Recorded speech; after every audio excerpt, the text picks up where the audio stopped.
தேசியம் என்பது அசல், திராவிடம் என்பது கவரிங் தங்க நகை. அசல் போல் நடிச்சிட்டு அவங்க இரண்டகம் இழைத்து விட்டார்கள் தமிழ் இனத்துக்கும் தமிழ் மொழிக்கும். இப்பொழுது விழிப்புணர்ச்சி ஏற்பட்டு பட்டு துன்பப்பட்டு, குறிப்பாக ஈழத்தில் லட்சக்கணக்கான நம்ம இனம் அழிக்கப்பட்டு, அதுக்கு இந்தியமும் திராவிடமும் நேரடியாகவும் மறைமுகமாகவும் பக்கத்துணையாக இருந்தது. இந்த செய்திகள் எல்லாம் அறிந்து கொண்டு மக்கள் விழிப்படைந்து இன்றைக்கு தமிழ் தேசியத்தை ஏற்கிறார்கள். இப்போ நாங்கள் 90லேருந்து தமிழ் தேசியம் சொல்லி வருகிறோம். ஆனாலும் இப்பொழுது அண்மையில் ஒரு 10 ஆண்டுகளாக நாம் தமிழர் கட்சி உருவாகி சீமான் அவர்கள் தமிழ் தேசியத்தை வலுவாக பேசின பிறகு அது விரிவான பகுதிக்கு சாதாரண மக்களுக்கு உட்பட போய் சேர்ந்துருக்கு. இதுதான் இன்றைக்கி வளர்ச்சி. இன்றைக்கி வளர்ச்சி இயற்கையானது. தமிழ் தேசியம் என்பது இயற்கையானது, இந்தியம் என்பதும் திராவிடம் என்பதும் செயற்கையானது. அந்த செயற்கைகள் ரெண்டும் தமிழர்களை ஏமாற்றி வச்சுருக்கு. இந்த இயற்கையான அவங்களுடைய அசல் முகம், தங்களுடைய அசல் முகவரி, தங்களுடைய அசல் தாய்மொழி, தங்களுடைய அசல் தாயகம், இதை பற்றிய உணர்வு என்பது இயல்பூக்கமாக இருக்க வேண்டியது தான். அதை கெடுத்தவர்கள் பாரத மாதா பஜனைக்காரர்களும் திராவிட திருப்புவாதிகளும். அதில் எல்லாம் படிப்பினை பெற்று தங்களுடைய சொந்த தாயகத்துக்கு இன மொழி உணர்ச்சிக்கு தமிழர்கள் பெரிய அளவுக்கு திரும்பி கொண்டிருக்கிறார்கள். இது ஒரு நல்ல திருப்பம் என்று தான் நான் கருதுகிறேன்.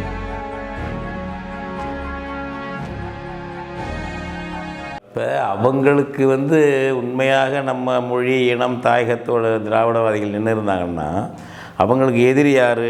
பண்டித நேரு, லால் பகதூர் சாஸ்திரி, இந்திரா காந்தி, வாஜ்பாய், நரேந்திர மோடி, இவர்களையெல்லாம் பார்த்தவர்கள் தானே அவங்க சொல்லணும். உண்மையான எதிரியாக இருந்தாங்கன்னா, உண்மையான தமிழ் இனத்தோடு இருந்தாங்கன்னா, இவங்களையெல்லாம் நாங்கள் பார்த்தவங்கப்பா அப்படின்னு சொல்கிறதுக்கு பதிலாக நம்ம இனத்தில் தோன்றி ஒரு தமிழரசு கழகத்தை நடத்தின மாப்போசி, வடக்கெல்லை மீட்பு, அவர் இன்றைக்கி அந்த இயக்கம் நடத்தவில்லை என்றால் சென்னை நமக்கு இருந்திருக்காது. அடுத்தது திருத்தணி வரைக்கும் கூட கிடச்சிருக்காது. அது அவங்கெல்லாம் முன்முயற்சி எடுத்தாங்க. அதனால் ஆதித்தனார் ஒரு சமூக அறிவியல் படியான தமிழ் தேசியத்தை தான் எடுத்தார். பெரிய அளவுக்கு மக்கள் ஆதரவு இல்லை. இந்த மாய்மால கட்சிகளுக்கு தான் மக்கள் ஆதரவு இருந்துச்சு, திமுகவுக்கு. இப்போ நாங்கள்லாம் இளமையில் திமுக தான் நம்பி போனோம். திமுக ஏன்னா இப்போ எங்களுக்கு தெரிஞ்சது காங்கிரஸ், அது நமக்கு எதிரி. இந்திய திணிப்பு, வடநாட்டு கட்சி எதிரிங்க நல்லா பளிச்சுன்னு தெரியுது. நம்ம விஷயங்களை சேர சோழ பாண்டியன் பெருமை, திருக்குறள் பெருமையை தான் திமுக பேசிச்சு. இப்போ நமக்காக பேசுகிறாங்கன்னு நம்பி தான் அதை போய் திமுகவில் நாங்கள்லாம் சேர்ந்தோம். அது ஒரு சூழ்ச்சியாக தமிழர் பெருமைகளை பேசி திராவிட திணிப்பில் இருக்குது அப்படிங்கிறது பிறகு தான் புரிஞ்சுது. அதுவும் கருணாநிதி தலைமை தாங்கின பிறகு தான் ரொம்ப பளிச்சுன்னு புரிய வந்தது. அப்போ பின்ன அவர் மகன் ஸ்டாலின் வந்த பிறகு அதை விட பளிச்சுன்னு ஒரு தமிழ் இனத்துக்கு அடிப்படையில் எதிராக இருக்கிறார்கள் என்பது தெரிய வந்தது. அதனால்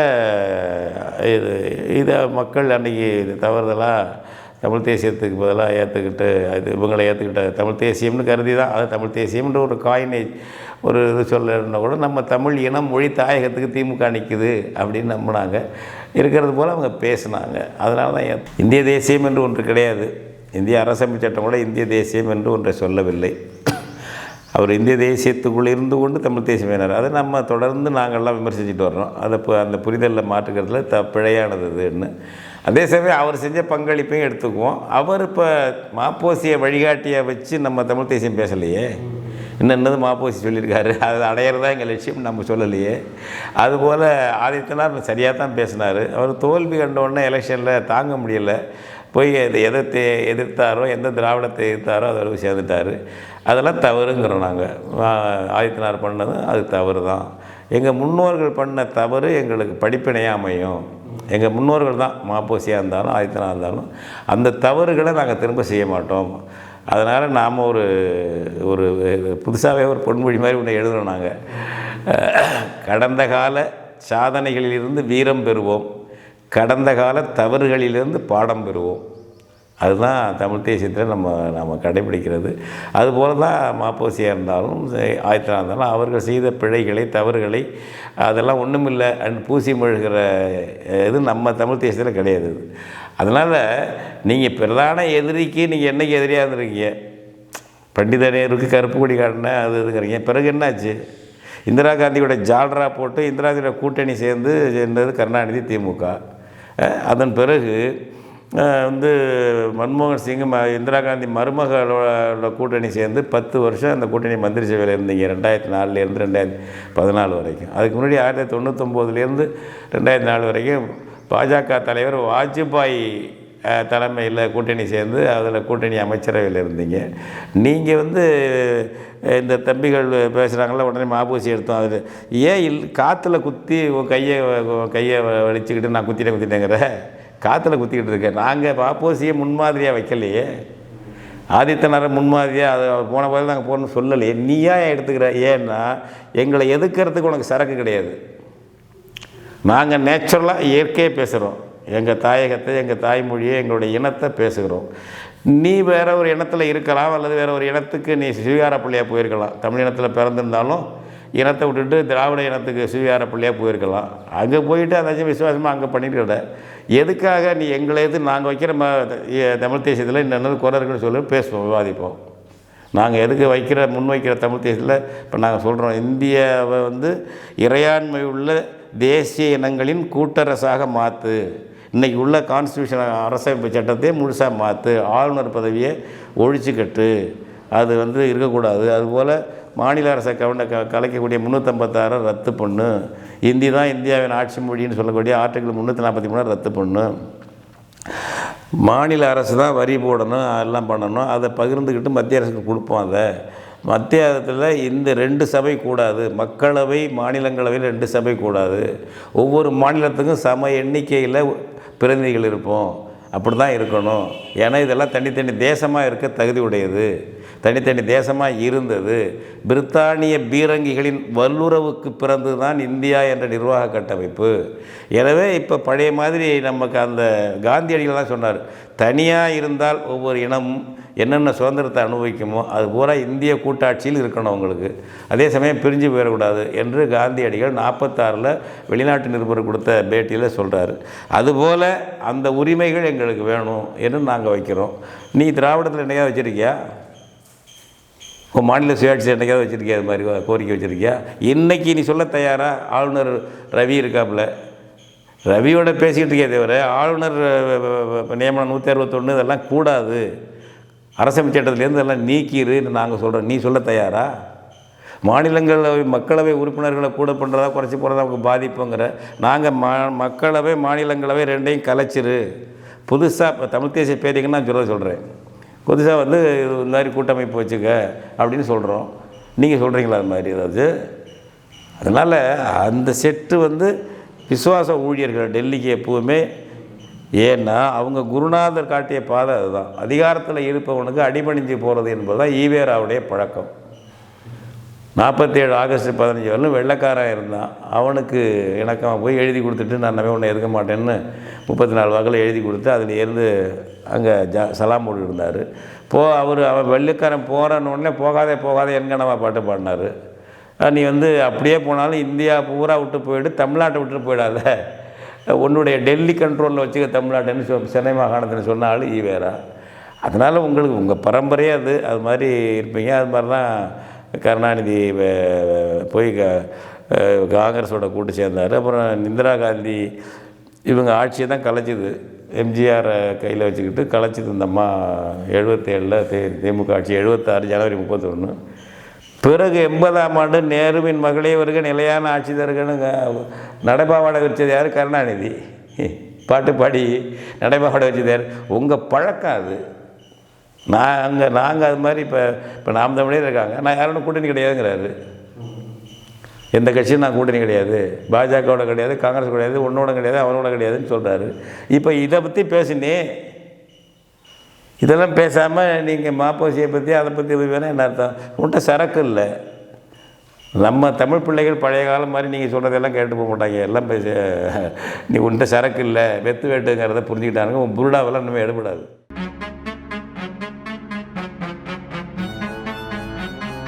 இப்போ நம்ம சங்கர மடத்து குரலும் கிடையாது, திராவிட மடத்தின் குரலும் கிடையாது. சங்கர மடமும் திராவிட மடமும் அங்காளி பங்காளி மடங்கள், ஒன்றை ஒன்று எதிர்ப்பது போல் காட்டிக்கும். அந்தரங்கத்தில் ரெண்டும் ஒன்றா இருக்கும். ரெண்டும் தமிழினத்துக்கு அயல் மடங்கள். சங்கர மடமும் திராவிட மடமும் தமிழ் இனத்துக்கு, தமிழர் தாயகத்துக்கு அயல் மடங்கள். நம்மளை ஆக்கிரமிச்சிட்டு இருக்க கும்பல் அது ஒன்று. அடுத்தது, பேர் சொல்வது குற்றம் என்பது உருவாக்கிய போலித்தனம் திராவிடத்துக்கு மட்டுமே உண்டு. காங்கிரஸ்காரனுக்கு பாஜகக்காரன் கூட கிடையாதுங்க. மோடியும்பா. அவங்க பழக்கத்தில் ஜி சேர்த்துக்குவானுங்க. வடநாட்டில் நேருவை நேரும்மா, இந்திரா காந்திம்மா, கருணாநிதி சொல்ல முடியாதுங்க. அன்பழகனா அன்பழகன் சொல்ல முடியாது. அப்படிப்பட்ட ஒரு அடிமைத்தனத்தை தமிழன் தமிழச்சிக்கிட்ட திணிச்ச கும்பல் இது. எங்கேயாவது இந்தியாவில் உலகத்தில் தலைவர் பேரை சொன்னால் அது இழுக்கு, அவருக்கு இழிவு என்கிற ஒரு கேவலம், ஒரு அசிங்கம், ஒரு அழுக்கு உலகத்தில் எங்கேயாவது இருக்கா? திராவிட கும்பல் தான் அதை செய்யும். அது என்ன தப்பு இருக்குது? பெரிய பெரிய ஆட்கள், பண்டித நேருவாக இருக்கட்டும், யாராக இருக்கட்டும், நேரு இன்றைக்கி சொல்லிகிட்டு இருக்கிறாங்க. லால்பகதூர் சாஸ்திரி இருக்கட்டும், இந்திரா காந்தி தான் சொல்கிறாங்க. இங்கே என்ன சொல்லணும்? புரட்சி தலைவி, அவர் புரட்சி தலைவர் எம்ஜிஆர். என்ன புரட்சி பண்ணார்? கேவலமாக இல்லை? இவங்க தான் சுயமரியாதையை வாங்கி தந்தாங்கன்னா நமக்கு. ஒவ்வொரு உறுப்பினருடைய சுயமரியாதையும் பறித்த கும்பல் இது. ஒரு தலைவனை மதிக்கணும். பேர் சொன்னால் அவமானம்ங்கிற ஒரு பழக்கத்தை உலகத்தில் பூமி உருண்டையில் கொண்டாந்தவங்க இவங்க தாங்க. இந்த கும்பல் தாங்க இது. போலித்தனம். அது என்னாச்சுன்னா கடைசியில் இது என்ன வச்சுன்னா, அப்படி புனிதங்கனிதான் சொல்ல மாட்டாங்க. அதை ஒரு ரசிப்புத்தன்மையாக உண்டாக்கி விட்டுருவானுங்க உளவியல் வல்லுநர்கள். நான் சொல்கிறது, இப்போ கருணாநிதி எல்லாம் மனோதத்துவ பல்கலைக்கழகத்துக்கு துணைவேந்தராக இருக்க வேண்டிய ஆள். எப்படி ஏமாற்றலாம், மனசை எப்படி மாற்றலாம் எல்லாம் தெரிந்தவர்கள். நீங்கள் பெரிய முறைப்படி படித்தவங்களாம் கிட்டத்தில் கிடக்க முடியாது. மனோதத்துவ பல்கலைக்கழகத்துக்கு இப்போ தந்திரம் மாற்றுறது. அது மாதிரி அது என்ன பண்ணிட்டாங்கன்னா, ரசிகராக ஆக்கி விட்டாங்க அளவில். இப்போ ஒரு தலைவருக்கு மேலே ஈடுபாடு இருக்குது, கொள்கை இருக்குது, அது மதிப்பு, அது வேறு, அது தப்பும் கிடையாது. ரசிகர்களாக மாற்றி அவர்களை எந்த சந்தேகம் படக்கூடாது, கேள்வி கேட்கக்கூடாது என்று உருவாக்கிய கும்பல் இந்தியாவிலே திராவிட கும்பல் தான். அவரை கேள்வியே கேட்கக்கூடாது, பேர் சொல்லக்கூடாது. நீங்கள் திமுக மட்டும் இல்லை, திகாவா தானே. பெரியார் பேர் சொல்ல மாட்டாங்களே, அவங்க பேர் சுயமரியாதை சிங்கங்கள். அதெல்லாம் தெரியுங்களா? சுயமரியாதை சிங்கங்கள் தலைவருடைய பேர் சொன்னால் குற்றம் என்ற ஒரு அடிமைத்தனத்தை பூர்த்திய கும்பல் அது. தொண்டர்களிடம் ஒரு தலைவர் பேரை பற்றி ஒரு அடிமைத்தனத்தை புகுத்திய கும்பல் அது. அதனால் ரசிகர் அரசியலை உருவாக்குனது திமுக, இவங்க தான் ரசிகர் அரசியல். அதனால தான் இந்தியாவிலே வேறு எங்கேயும் இல்லாமல் திரைப்பட கதாநாயகர்களுக்கு ரசிகர்கள் அரசியல் கட்சி உறுப்பினர்களாக, அரசியல் ஆட்களாக நடிகர்களுக்கு மாறுறது இங்கே தான். இந்தியாவில் வேறு எங்கே வருதுக்கு? எம்ஜிஆரை பார்த்து என்டி ராமாராவ் கட்சி ஆரம்பித்தார். அவர் நல்ல சமூக அறிவியல் படி பேர் வச்சார், தெலுங்கு தேசம்னு வச்சார். 2வது 3வது தேர்தல் தூக்கி அடித்து ஆளை காலி பண்ணிட்டாங்கல்ல நடிகரை. நூலாகி செத்தார் என்டி ராமராவ். இப்போ புதுசாக கட்சி ஆரம்பிக்கலாம் பண்ணி பார்க்குறானுங்க, பெருசாக வரல. அமிதாப் பச்சன் ராஜீவ்காந்தியோட படித்த ஒரு நண்பர். ராஜீவ்காந்தி இருக்கும்போது அமிதாப் பச்சனை நாடாளுமன்ற மக்களவை உறுப்பினர் ஆக்கினார், அரசியலுக்கு கொண்டு வந்தார். கொஞ்ச நாள்லேயே அந்த ஆளுக்கு இது பிடிக்கலை, விலகிட்டார், அரசியல் விட்டு விலகிட்டார். கேரளாவில் ஒருத்தர் இருந்தார், கல்யாணகுமார், இல்லை வேறு ஒருத்தர், கல்யாணகுமார் இல்லை இன்னொருத்தர், அரசியல் ஆரம்பிக்கிறேன்னாரு. இந்த எம்ஜிஆர்லாம் பார்த்துட்டு ஊர் பூரா அங்கே எடுத்துட்டாங்க கேரளாக்காரன் எல்லாருமே, வரவே கூடாதுட்டாங்க. அவர் அறிவித்து பின் வாங்கிட்டார். எங்கேயாவது சினிமாக்காரங்க இன்றைக்கி பாருங்கள், நம்ம ஊரில் எம்ஜிஆர் வந்தார், அவராவது அரசியலில் இருந்து அறிமுகமாகி வந்தார். அதன் பிறகு கட்சி ஆரம்பித்தாங்க பாருங்கள். இப்போ எத்தனை கட்சிகள் ஆரம்பிச்சிருக்காங்க. பேர் விஜயகாந்த் அரசியலில் என்ன அவர் இருந்தார், தனிப்பட்ட முறையில் நல்லவராக கூட இருக்கலாம். எம்ஜிஆரை பார்த்து இதுக்கு இங்கே கட்சி ஆரம்பிக்கலாம், நடித்தாச்சு முடிஞ்சு போச்சு, இனிமேல் அடுத்தது விஜயகாந்த், அந்த சரத்குமார், எத்தனை பேர் கட்சி ஆரம்பிச்சிருக்கேன். இப்போ கமலஹாசன், நான் ரொம்ப காலந்தாழ்ந்து ஆரம்பிச்சிட்டேன். அது வந்து அவங்க ரொம்ப ஏமாந்துருந்த காலத்தையும் இந்த பல்வெட்டை நான் அறுவடை பண்ணாமல் போயிட்டேன். அதனால் அர்த்தம் அதுக்கு தமிழச்சி ரொம்ப என் மேலே ஏமாந்துருந்த காலத்தில் விட்டுட்டேன்டா, அதனால் காலம் தாழ்ந்துட்டு அந்த ஆள் இப்போ சொல்கிறாரு கமலஹாசன். இப்போ விஜய் இன்னொரு ஆள், உனக்கெல்லாம் என்ன லட்சியம் இருக்குது, உனக்கு என்ன கொள்கை இருக்குது, ஏன் இந்த மாதிரி பிரபலமான நடிகர்கள் வெளிமாநிலங்களில் கட்சி தொடங்க முடியாது. மனித விழிப்புணர்ச்சியை அழித்து கெடுத்து குட்டிச்சோராக்கியது திராவிடம். தலைவர்களுடைய ரசிகர்களை உண்டாக்கினான தவிர லட்சிய தொண்டர்களை உருவாக்கலை. தலைவர்கள் லட்சிய தலைவர்களாகவும் இல்லை, தொண்டர்களாகவும் இல்லை, ரசிகர்களாக மாற்றப்பட்டார்கள். அந்த தீவினையை அனுபவிச்சுக்கிட்டு இருக்கோம். அதனால் அந்த தீவினை நமக்கு இன்னுமே வர வேண்டியதில்லை. இப்போ சரியான நிலைகளில் தலைவரை ஏற்றுக்கலாம், தலைவரை விமர்சிக்கிற உரிமை இருக்கணும் தொண்டருக்கு. நம்ம பேராசான் திருவள்ளுவர் பெருந்தகை 2000 ஆண்டுக்கு முன்னே சொன்னார், எப்பொருள் யார் யார் வாய் கேட்பினும் அப்பொருள் மெய்ப்பொருள் காண்பது அறிவு. யார் சொன்னாலும் சரி, சரியான உரசி பார்த்துக்கிட்டு அப்புறம் ஏற்றுக்க. இவர் சொன்னார் அவர் சொன்னார் அதில் கேட்கக்கூடாதுங்கிற அடிமைத்தனம் உனக்கு கூடாதுன்னு சொன்னவன் நம்ம ஆள் 2000 ஆண்டுக்கு முன்னாடி. அந்த வகையில் இருந்தால் இந்த திராவிடங்கிறானம்லாம் இங்கே நிற்காது. இதெல்லாம் ஒரு அடிமைத்தனத்தை உருவாக்கியதானே தவிர ஒரு உண்மையான கட்சி அதனால் அவங்க பெரியார் ஈவேரான்னு சொல்லிட்டா என்ன தப்பு, ஒரு சுருக்கம் தானே. அப்போ ராமசாமின்னா சொல்கிறோம், ரொம்ப வேண்டாத மாதிரி ஈவேரான்னு சொல்லுவோம் சுருக்கமாக, இனிஷியல் தானே சொல்கிறோம், மதிப்பு தானே அது.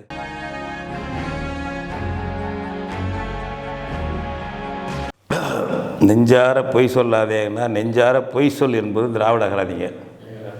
நமக்கு சொல்லி கொடுத்தது நெஞ்சார பொய் சொல்லாதேன்னு, மனசறிஞ்சு பொய் சொல்லாதே அப்படிங்கிறது தான். மனசறிஞ்சு பொய் சொல்கிறான்னு சொல்லி கொடுத்த திறமையாளர்கள் திராவிடவாதிகள் தான். நீ ஆட்சியில் ஏறும்போது உங்கள் அப்பாரு கருணாநிதி கல்வி மாநில உரிமையில் இருந்தது.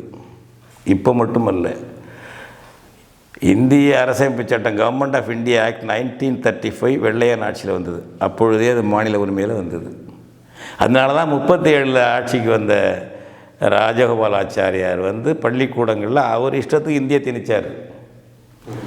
இந்தியாவில் வேறு எந்த மாநிலத்துலையும் அப்படி திணிக்கலை, ஹிந்தி பேசாத மாநிலத்தில் இவர் இஷ்டத்துக்கு திணிச்சார். எது காங்கிரஸ் கொள்கை அதை திணிச்சார் இவர். ஏன்னா அந்த அதிகாரம் அவருக்கு இருந்துச்சு. வெள்ளைக்கார கவர்னர் கேட்க வேண்டிய அவசியம்லாம் இல்லை. அப்போ இந்தியா வெள்ளைக்கார ஆட்சியிலையும் கல்வி மாநில பட்டியலில் இருந்தது. டில்லிக்கார ஆட்சி வந்த பிறகு 1950 ஜனவரி 26 செயலுக்கு வந்த இந்திய அரசமைப்பு சட்டத்திலையும் கல்வி மாநில அரசு அதிகார பட்டியலில் இருந்தது. இது யார் கொண்டு போனது?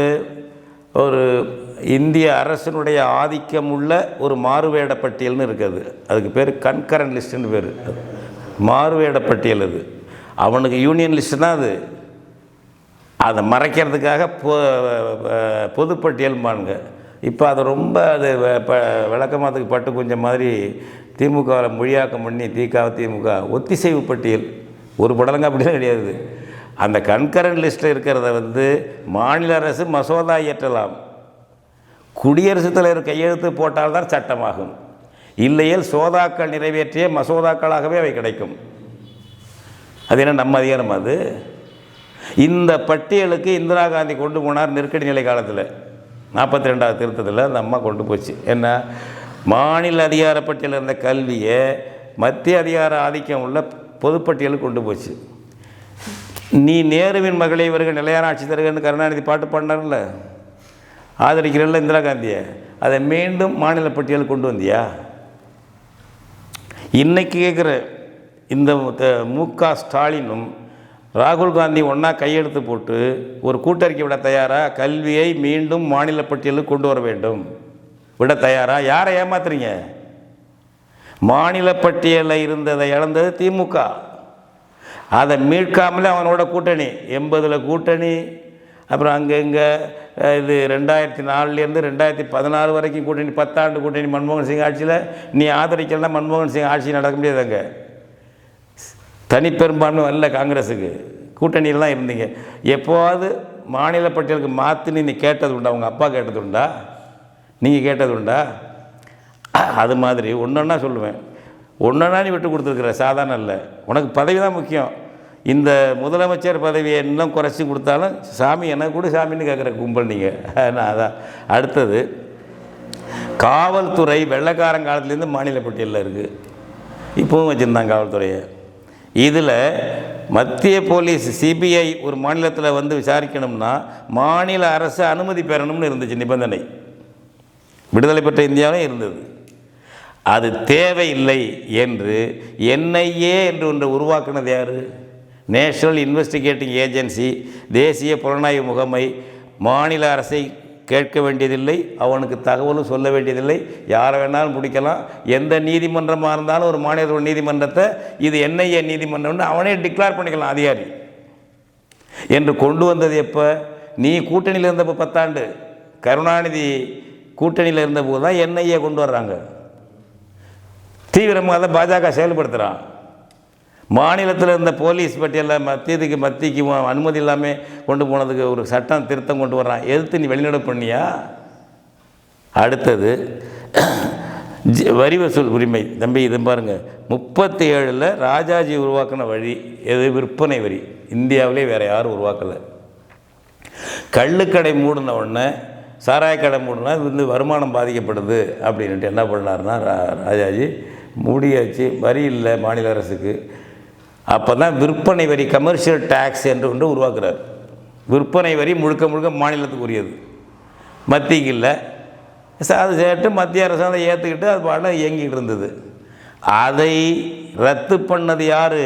கருணாநிதி கூட்டணி சேர்ந்திருந்த மன்மோகன் சிங், அந்த அம்மாருக்கு சோனியா காந்தி அரசு.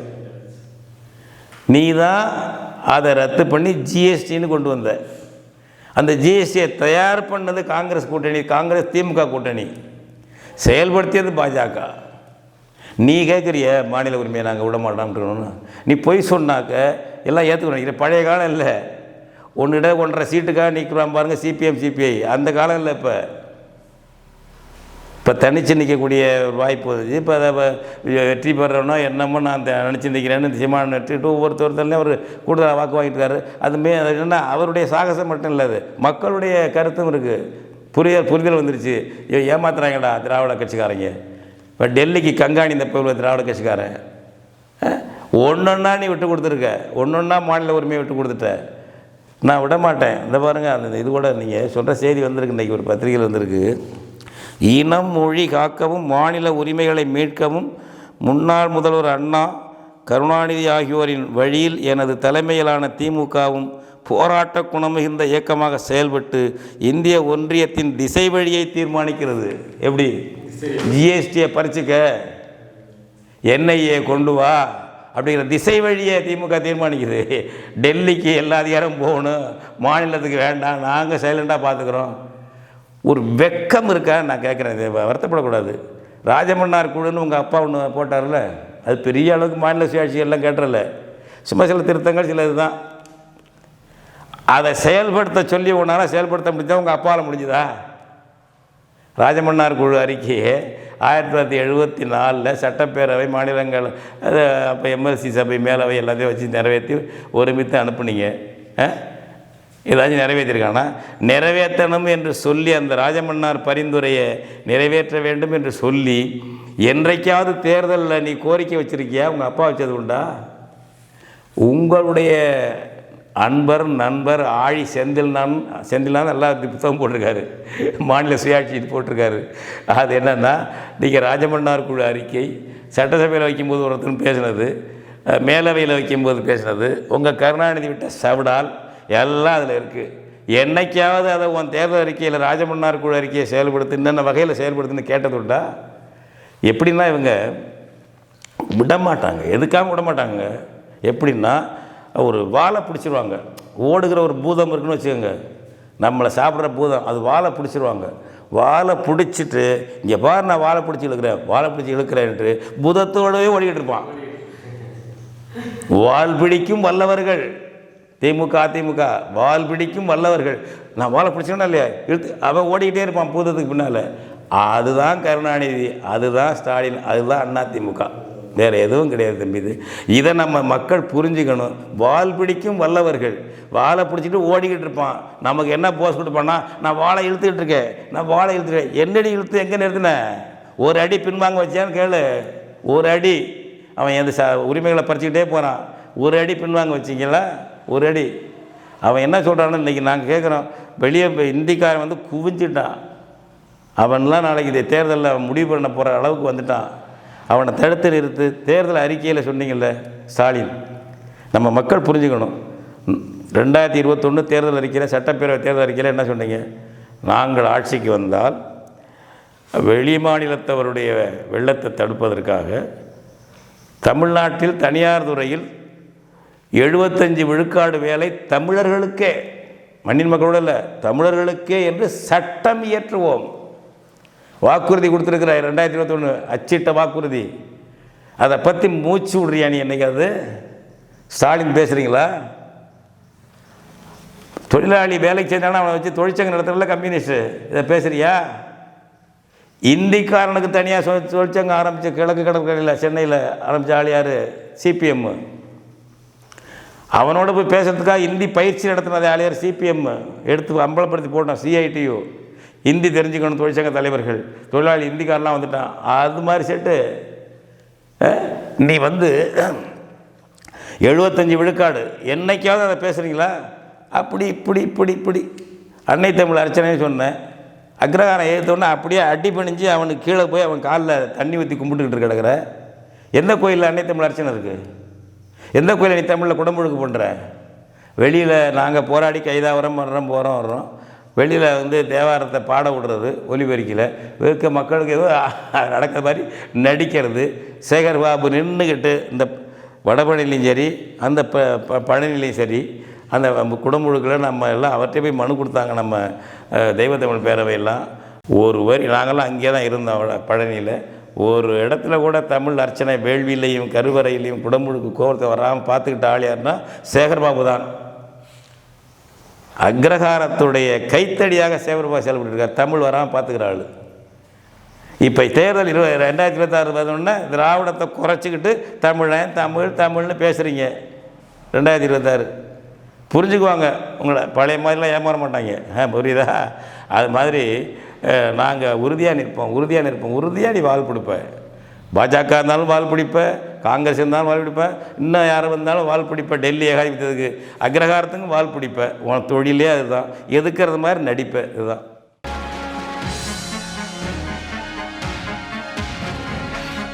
நம்ம வந்து திமுக திக மாதிரி நீங்கள் இரட்டை குழல் துப்பாக்கியாக இருந்தால் என்ன அப்படி தானே அப்படின்னு கேட்டிருந்தாங்க கேள்வி.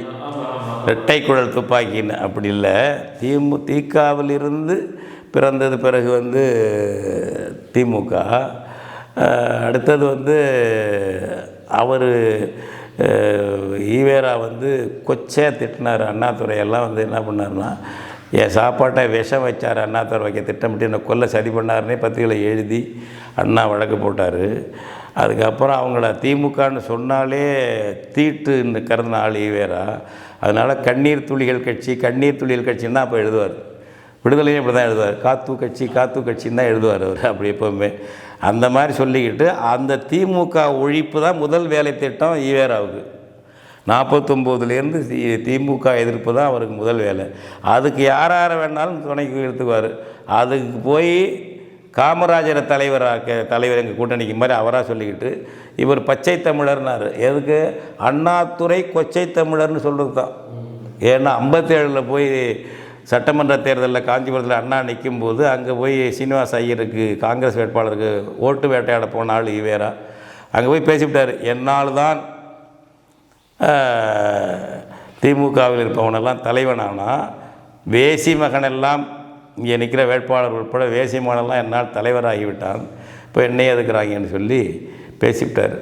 பேப்பரில் பத்திரிகையில் வந்துருச்சு. அண்ணா என்ன பண்ணுறாருன்னா அதை வந்து கட் பண்ணி ஒரு தட்டி வச்சு வெள்ளத்தால் ஒட்டி அதில் ஒட்டிடுறாரு.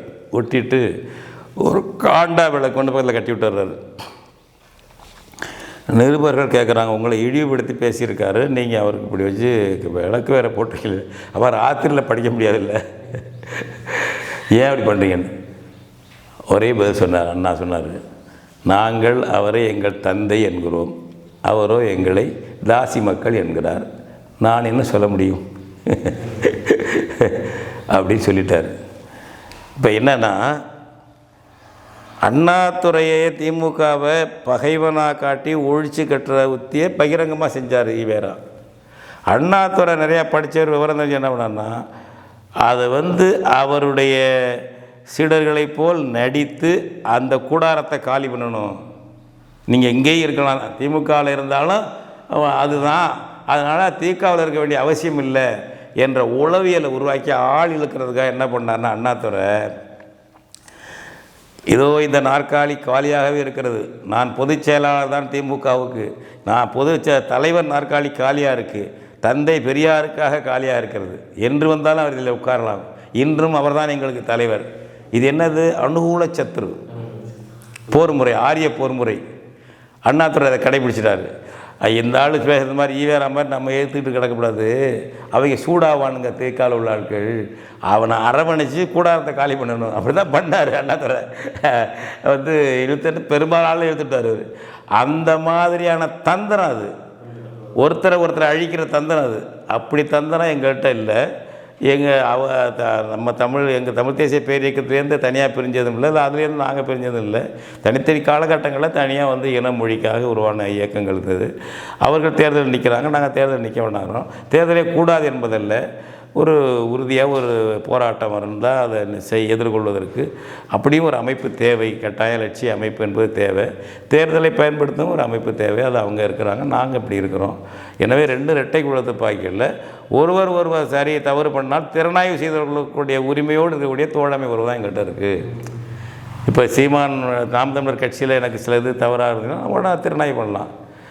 தமிழ் தேசிய பேரியக்கம் என்னது போகிறதுல தவறு இதெல்லாம் அப்படின்னு கேட்டதுன்னா நாம் தமிழர் கட்சி திறனாய்வு செய்யலாம், தவறுன்னு சுட்டி காட்டலாம். அதனால் வருத்தமோ கோபமோ இல்லை. இந்த உரிமையோடு உறவோடு போகிறது தான் நாங்கள் இருக்கிறோம். எனவே அது திமுக வஞ்சக உறவு, அது வஞ்சகமானது. அது இரட்டை குழல் துப்பாய்க்கிறது. இரட்டை குழல் துப்பாக்கி சொன்னது அண்ணாதுரை தான் சொன்னார். திமுகவும் இரட்டை குழல் துப்பாக்கின்னு சொன்னது ஒரு திகாவை காலி பண்ணுறதுக்கு. அந்த மாதிரி வஞ்சகம்லாம் எங்கள்கிட்ட இல்லை. நாங்கள் திறந்த புத்தகமாக இருக்கிறோம், தோழமையாகவும் இருக்கிறோம் அப்படிங்கிறது தான் என்னுடைய கருத்து.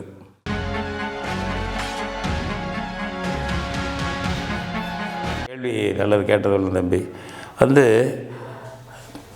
ஐயார் திடல் என்பது வாடகைக்கு எல்லாருக்கும் விடுறது தான். அக்ரகாரத்தை ஐயரை வச்சு கல்யாணம் பண்ணாலும் விடுவாங்க. கிறிஸ்டின் தேவ தூதர்கள் இருக்காங்கள்ல, அவங்களுடைய கூட்டத்துக்கும் கூடுவாங்க. இதெல்லாம் ஏன்னு கேட்டாங்க, இது பிஸ்னஸ்ம்பாங்க அவங்க.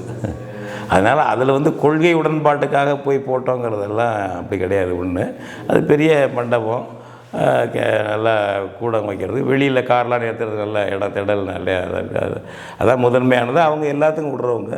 அடுத்தது அப்பொழுது அவங்களோட சேர்ந்து பல இடங்களில் விடுதலை புலிகளை ஆதரித்து இயக்கம் நடத்திக்கிட்டு இருக்கோம்.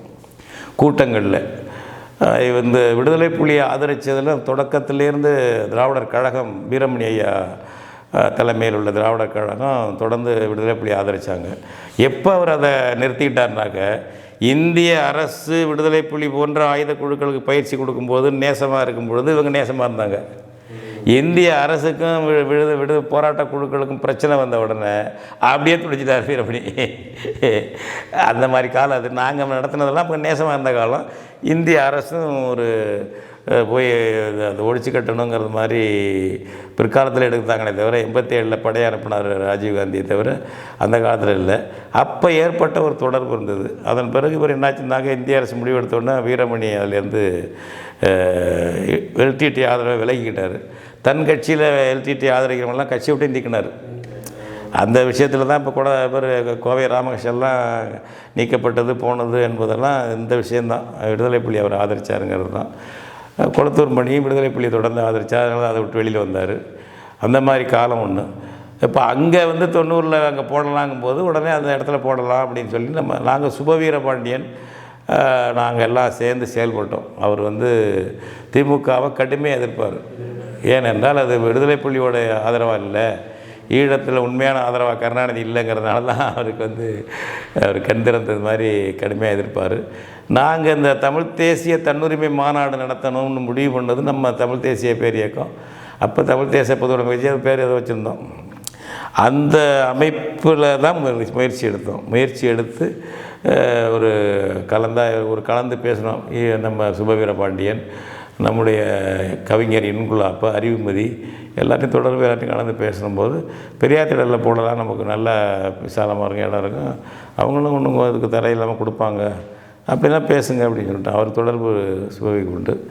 அது மாதிரி பேசி யாரையும் போய் சிபாரிசெல்லாம் வைக்கலை. என்ன எல்லாத்தையும் என்ன கட்டணம் வாங்குவாங்களோ அந்த கட்டணம் நாங்கள் கொடுத்தோம். ஒரு முழு நாள் பகலில் நடத்துறதுக்கு என்ன கட்டணமோ அந்த கட்டணத்தை கொடுத்தோம். அதில் மற்றபடி அங்கே பெரியார் இந்த கருத்து உடையவர் போனவர் வந்தவருங்கிறதெல்லாம் அப்போ அந்த புரிதல்லாம் எனக்கு அப்படிலாம் இல்லை. ஏன்னா நாங்கள் தனியாக 85 சிபிஎம் விட்டு வெளியில் வந்த பிறகு 86 87 வாக்கிலெல்லாம் நான் திராவிட இயக்கத்தின் இன்றைய பொருத்தப்பாடு அப்படின்னு இந்த கண்ணோட்டத்தில் எழுத ஆரம்பிச்சிட்டேன். தொடர் கட்டுரை எழுதினேன். எழுத்ததெல்லாம் இப்போ அந்த அவர் ஈவேராவுடைய முரண்பாடுகள்லாம் எழுதி இன்றைக்கி திராவிட இயக்கம் தேவையில்லைன்னு எழுதிட்டேன். எழுதி எல்லாம் வந்துச்சு. அதுக்கப்புறம் இந்த பிரச்சனைலாம் வந்து சேர்ந்து செயல்பட்ட பிறகு என்னாச்சுன்னா, அவங்க பெரியாரை வலியுறுத்தி இதெல்லாம் போனாருன்னு ஒரு இணக்கமாக அவங்க கூட போகணுங்கிறது மாதிரி அதை பற்றி வலியுறுத்தாமல் அந்த ஈவேரா விமர்சனங்கள் எல்லாம் பெருசாக பேசிக்காமல் போய் அது அந்த மாநாடு நடத்துறது அந்த அவங்க ஆதரிப்பாங்கிறது இல்லை. அது ஒரு இடம், அது சுபவி கேட்குறேங்கிறாரு. அந்த மாதிரி இதுதான். ஆலோசனை கூட்டம் போட்டதுலேயும் சுபவி, இன்குலாப்பு, அறிவுமதி எல்லாம் கலந்துக்கிட்டாங்க. அந்த மாதிரி அவங்க எல்லாம் சேர்ந்து தான் அந்த மாநாட்டை நடத்தணும். அடிப்படையில் நம்ம அமைப்பு அவங்கெல்லாம் அது கடுமையாக உழைச்சி மக்களை நண்பர்களை அழைச்சதில் முக்கிய பங்கு சுபவீரபாண்டியன் வகித்தார். திமுக கருணாநிதியை கடுமையாக விமர்சிப்பார். அப்போ சுவீரபாண்டியன் அவங்க அப்பா திமுகவில் எம்எல்சியெல்லாம் ஆக்கப்பட்டார் கலைஞரால். அவங்க திராவிடர் கழகத்தில் இருந்து பாவேந்திர பாரதிதாசன்லேருந்து அந்த முகாமில் இருந்தவங்க அவங்க அப்பாலாம். அதனால் அந்த இதில் ஆனால் இவர் கருணாநிதி எதிர்ப்பார். அந்த மாதிரி நிலையில் வந்தது தான். அதன் பிறகு அது மட்டுமல்லனா இவர் இந்த நம்ம ஊரில் சொல்லுவாங்கள்ல, செவ்வாய் தோஷம் சனி தோஷத்தை விட சகவாச தோஷம் ரொம்ப மோசம்பாங்க. செவ்வாய் தோஷம் சனி தோஷத்தை விட சகவாச தோஷம் ரொம்ப ஆபத்தும்பாங்க. அது மாதிரி இந்த சகவாச தோஷத்தினால ஈவேராவை புகழ்ந்து எழுதவெல்லாம் நம்ம ஆரம்பிச்சிட்டேன். தமிழ் தேசியத்தின் தந்தை அதெல்லாம் பிறகு தப்பு அப்படின்னு அதை உணர்ந்து சில ஆண்டுகள்லேயே அதை மாற்றி எழுத ஆரம்பித்தேன். என்னென்னா எந்த தனிப்பட்ட கோபதாபங்களும் வெறுப்பு இல்லை. தமிழ் தேசியத்தை மேலும் மேலும் கூர்மையாக்கிற போக்கு 90க்கு பிறகு தான் வருது. அந்த தன்னுரிமை மாநாடு, அதை கருணாநிதி நடவடிக்கை எடுத்தது, சிறையில் என்ன போட்டது, பையில் வந்தது, அதெல்லாம் அது ஒரு பக்கம். அதை கூர்மைப்படுத்திக்கிட்டே தான் வரோம். அப்போயே நாங்கள் பேசிட்டோம். தனியை செல்வம் நாங்கள் எல்லாமே உட்காந்து பேசும்பொழுது எவ்வளவு அடக்குமுறை வந்தாலும் அப்போ திமுக ஆட்சி தான், நம்ம தமிழ் தேசியத்தை விட்டு கொடுத்துடக்கூடாது. இறையாண்மை உள்ள தமிழ் தேசியங்கிறத விட்டக்கூடாதியா அப்படிங்கிறத முடிவு பண்ணிட்டோம் உட்காந்து. அதனால் மேலும் மேலும் கூர்மைப்படுத்தினோம். கூர்மைப்படுத்தி வரும்பொழுது இப்போ இவர் சுவீரபாண்டியெல்லாம் நெடுமாறையா தமிழ் தேசியத்துக்கு போயிட்டாங்க. நம்மளோட இல்லை, கொஞ்சம் கடுமையாக இருக்கும்போது நினச்சிட்டார் போருக்கு அங்கே போயிட்டாங்க. நான் அதன் பிறகு சீரியஸாக அப்புறம் எழுத ஆரம்பித்தேன். அவங்கெல்லாம் ஒரு புத்தகம் போட்டாங்க பெரியார் பற்றி, தியாகு, அந்த நண்பர்கள், இளந்தமிழர் இயக்கம், செந்தில் எல்லாம் கட்டுரைகள் எழுதி ஒரு புத்தகம் போட்டு ஆகோன்னு ஈவேராவை புகழ்ந்து எழுதுறான். அப்புறம் இது ரொம்ப ஆபத்தாக இருந்து கிடக்கு அப்படின்னு தான் அப்புறம் அதுக்கு பதில் எழுத ஆரம்பித்தேன். அப்படி இல்லை, ஈவேரா இந்த மாதிரி தமிழ் தேசியத்துக்கு எதிரானவர்னு கட்டுரை எழுத ஆரம்பித்தேன். கொஞ்சமாக எழுதி அப்புறம் அது இதை நம்ம கட்டுரையெல்லாம் மறுத்து குளத்தூர் மணியெல்லாம் எழுத ஆரம்பித்தாங்க. எல்லாருக்கும் பதில் சொல்லி கட்டுரைகள் எழுதி அதை தொகுத்து தமிழ் தேசியம் திராவிடம் தமிழ் தேசியம் தலைப்பில் புத்தகம் முதல்ல போட்டோம். ஈவேரா விமர்சனம் பண்ணி அப்புறம் பெரியாருக்கு பின் பெரியார்னு ஒரு இதை போட்டோம். இந்த மாதிரி ப்ராசஸில் வளர்ந்து வந்தது. அப்புறம் கடுமையாக இன்னும் போக போக போக பெரியாரை தொட்டுக்க கூட வச்சுக்கூடாது. ரொம்ப தமிழ் இனத்துக்கு தமிழ் தேசியத்துக்கு ரொம்ப நம்பர் 1 விரோதி. அவர் தெரிஞ்சே பேசுகிற ஆள். மொழி வழி மாநிலம் பிரிவினே எதிர்த்த ஆள் அவர். மொழி வழி மாநிலம் எதுக்கு பிரிவினை? மொழி வழி மாநிலம் அமைஞ்ச உடனே தமிழ் அறிஞர்கள் போட்ட முழக்கம் தமிழ்நாடு தமிழருக்கு 30களிலே போட்டது, 37லேயும் போட்டாங்க. இவர் சொல்லி விடுதலாம் போடலை. இவர் போய் சேர்ந்துக்கிட்டால் இடையில் அங்கே விடுதலையிலே தமிழ்நாடு தமிழருக்கே முழக்கம் எழுத ஆரம்பித்தார். அறிக்கை விடுறாரு தம்பி. இது 38 அறிக்கை விடுறாரு ஈவேரா. அப்போ இந்த மொழி போராட்டம் கலந்துக்கிட்டு, ஒவ்வொரு தமிழனும் தமிழச்சியும் உங்கள் கைகளில் தமிழ்நாடு தமிழருக்கே என்று பச்சை குத்தி கொள்ளுங்கள். உங்கள் வீடுகளில் தமிழ்நாடு தமிழருக்கே என்று கல்வெட்டில் எழுதி பதித்து கொள்ளுங்கள். இதுதான் நம்ம இலட்சிய முழக்கம்னு சொல்கிறாரு. 38 அவர் தொகுப்பில் இருக்க ஆரம்பித்த தொகுப்பில் 39 அந்த திமுக ஜஸ்டிஸ் கட்சிக்காரங்க தோற்று போய் 37 பொப்பிலி அரசெல்லாம் இனிமேல் தமிழன்ட்ட எடுபடாது. ஏன்னா காங்கிரஸ் தேர்தல் நிற்க வந்துருச்சு. காங்கிரஸ் தேர்தலில் 20 புறக்கணிச்சது. 37 தான் முதல்ல கதை நிற்கிது காங்கிரஸ். அந்த புதுசாக வந்த கான்ஸ்டியூஷனை வச்சுக்கிட்டு நிற்கிது. அப்போவும் என்ன பண்ணுறாருனா, காந்தி எழுதி வாங்கிக்கோங்க வேட்பாளர்கிட்ட, கட்சி முடிவு பண்ணி பதவி விலகுனா விலகணும், வேட்பாளர் கையெழுத்து போட்டால் தான் நிற்கலாம். அது மாதிரி நிற்கிறாங்க. நின்று உடனே 30 எல்லாம் காலி வேரோடு சட சாஞ்சிது நீதி கட்சி. ஒன்று கூட வரல. வெப்பிளியாளர்கள்லாம் எல்லாம் முடிஞ்சு போச்சு கதை. இனிமே வராது. காங்கிரஸ் தேர்தல் நிற்க ஆரம்பிச்சிருச்சுறான்னு உடனே கூடாரத்தை காலி பண்ணிட்டு போயிட்டு, இதுக்கு யார் ஆள்னா நம்ம ஆள் தான் ஈவேராட்டம் அப்படித்தாங்க. அவங்க திராவிட ஆளுதவர் தானே. அவர் கன்னடக்காரரு, ஜெயிலில் இருக்கார். அப்போ இந்திய போராட்டத்தில் சிறையில் இருந்த ஈவேரா தான் தலைவர் நீதி கட்சி. அதெல்லாம் ஒப்படைத்து விட்டால் அவர் பார்க்கட்டு போயிட்டாங்க. அதையே பிப்பிளி அரசெல்லாம் விட்டுட்டு போயிட்டானுங்க. அந்த மாதிரி அந்த கட்சி தனக்கு வந்த உடனே 39 மாறுறாரு. திராவிட நாடு திராவிடருக்கே, 38 தமிழ்நாடு தமிழருக்கு. எந்த மாதிரியான ஒரு எனவே அந்த மாதிரி அவர் தப்பிலித்தனமாக பண்ணிகிட்ருக்க ஆள். அப்புறம் மொழி வழி மாநிலமே கூடாதுன்னு சொன்ன ஆள் அந்த ஆள். ஆனாலும் நடிக்கிறதுக்கு அந்த தமிழ்நாடு தமிழருக்கு முழக்கத்தை வச்சுக்குவாங்க. அவரை தமிழர் தந்தைம்பானுங்க. திராவிடர் நீ யோக்கிய நேர்மையாக தான் திராவிடர் தந்தைன்னா சொல்லணும். அப்புறம் ஏன் தமிழர் தந்தை போட்டுக்கிற? இங்கே மார்க்கெட்டு அறுவடை பண்ணணும். இப்போ இவருக்கு என்ன பண்ணுறாங்க பாருங்கள், திராவிடம் பேசுகிறார்கள். வீரமணிக்கு என்னங்க பட்டம்? தமிழர் தலைவர். இவர் அவருடைய பங்காளி கருணாநிதிக்கு என்னங்க பட்டம்? தமிழினத்தோட. ஏன்னா இதை வச்சுக்கிறீங்க? நீங்கள் உங்களுக்கு சரக்கு திராவிடம், அதை வச்சு எங்களில் பகுத்தறிவு அது இது ஏதோ நினை வச்சுட்டு போங்க. எங்கள் இனத்து பேரை ஏன் வைக்கிற? இங்கே மார்க்கெட் பண்ணுறதுக்கு சூழ்ச்சி, அது போலி வேடம். அது தமிழன் தமிழச்சி ஏமாற்றி ஓட்டு வாங்கணும், அவனை மெம்பர் ஆக்கணும். அதுக்காக உங்கள் பட்டம் மட்டும் ஊருக்கெல்லாம் திராவிட, உங்களுக்கு மட்டும் தமிழனா? தமிழர் தலைவர் இவர், இவர் தமிழின தலைவர், தமிழர் தளபதி இவர். இப்போ 26 தேர்தல் நெருங்கினோன்னா தமிழர்னு வீர ஸ்டாலின் அடிக்கடி அதுதான். திராவிடத்தையே காணாம், எப்போவாவது சொல்கிறாரு. எது எடுத்தாலும் தமிழ்நாட்டில் செஞ்சால் இது திராவிட மாடல், இது திராவிடம் சொன்னாள். அது மாதிரி அந்த மாதிரி அது ஒரு பொய் புரட்டு கூட்டம். அது நம்ம இனத்துக்கு எதிரான கூட்டம். அது நம்ம மொழி நம்ம தாயகத்துக்கு எதிரான கூட்டம். நம்மளுக்கு ஆள் கூட நடித்து தான் நம்ம ஆளுகளை ஓட்டு வாங்க முடியும் மக்களை. அதுக்காக நடிச்சிட்டு இருக்க சொல்கிறது. நன்றி தம்பி, நன்றி நன்றி நன்றி.